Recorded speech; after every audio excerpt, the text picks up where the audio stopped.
অনুরাগের ছোঁয়া ধারাবাহিকের আগামী পর্বে আমরা দেখতে পাবো সূর্য যখন রূপার কথা ভাবতে থাকে ঠিক তখন রূপারও তার বাবার কথা মনে পড়ে। তাই রূপা হঠাৎ বাবা বাবা বলে ডাকতে থাকে।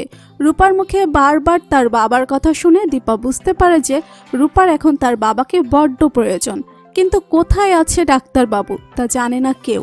দীপা মনে মনে বলতে থাকে, কোথায় আছেন এখন ডাক্তারবাবু, ফিরে আসুন আপনার মেয়েকে যে বাঁচাতে হবে। অন্যদিকে রূপা যখন বাবা বলতে থাকে তখন সোনারও মনে পড়ে বাবার কথা। সোনা ভাবতে থাকে, বাবা তুমি কোথায়, বাবা প্লিজ ফিরে আসো, পাকা মেয়েকে যে বাঁচাতে হবে। পাকা মেয়ের অনেক বড় অসুখ হয়েছে, পাকা মেয়েকে তো আমাদের বাঁচাতেই হবে, না হয় পাকা মেয়ে তো আগের মতো খেলবে না, কথা বলবে না। অন্যদিকে দেখা যায় সূর্য যে বাড়িতে থাকে ওই বাড়ির মালিকের মেয়েকে দেখে রূপার কথা মনে পড়ে সূর্যর। অন্য একটি নাম্বার দিয়ে চুপি চুপি দীপার নাম্বারে ফোন করে, তবে দীপা ঘরে না থাকায় ফোনটা সোনা ধরে। ফোনটা ধরে হ্যালো হ্যালো বলতেই থাকে।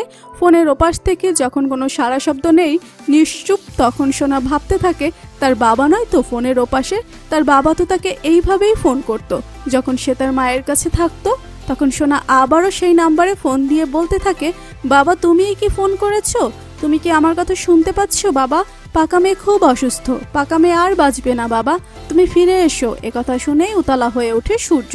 সূর্য বলে, কি বলছো সোনা মা, কি বলছো তুমি এসব?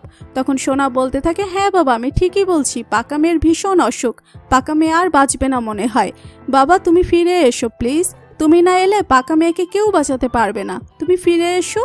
তখন সূর্য খুব ভালো করেই বুঝতে পারে রূপার কন্ডিশন ভালো নেই, রূপার খুব বড় একটি অসুখ হয়েছে। বুঝতে পেরে সূর্য মনে মনে সিদ্ধান্ত নেয় যে এবার সব মান অভিমান ভুলে রূপার জন্য তাকে ফিরতে হবে, না হয় যে তার রূপা মা বাঁচবে না। তো বন্ধুরা তোমরাও এমনটা চাও তো, রূপার যে মারাত্মক রোগ হয়েছে তা জানতে পেরে আবারও ফিরে আসুক সূর্য? জানিয়ে দাও কমেন্ট করে। ধারাবাহিকের সব আপডেট সবার আগে পেতে এক্ষুনি সাবস্ক্রাইব করুন আমাদের চ্যানেলটি। ধন্যবাদ সবাইকে।